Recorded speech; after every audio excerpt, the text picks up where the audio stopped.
Pionir Peng is a global mission pioneer working in central Cambodia. He goes door to door visiting the people of his local community and telling them about Jesus. He shares the gospel with them. He becomes their friend. Cambodia wasn't always open to the teaching of the gospel. Traditionally a Buddhist country, it has seen many wars and years of turmoil.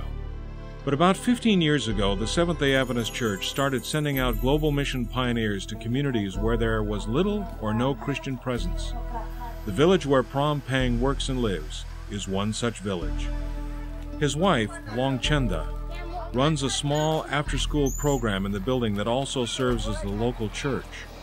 She plays games with the children, teaches them songs, and tells them of a God who created them and loves them very much.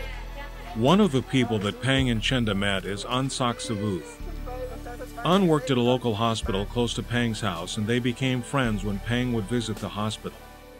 Invited Peng to come to his house and teach him about the Jesus he was always talking about. Was interested that this Jesus could forgive him from his sins.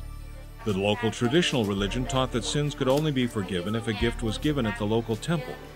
Was poor and couldn't afford any gifts. The thought of a poor man being saved intrigued him.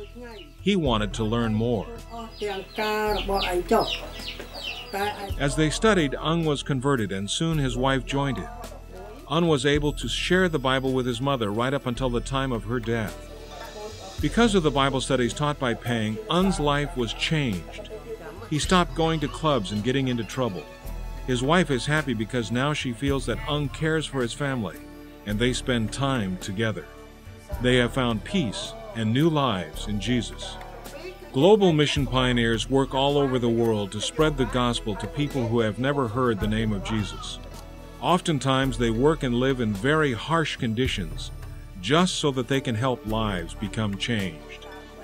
Thank you for your prayerful support of Global Mission.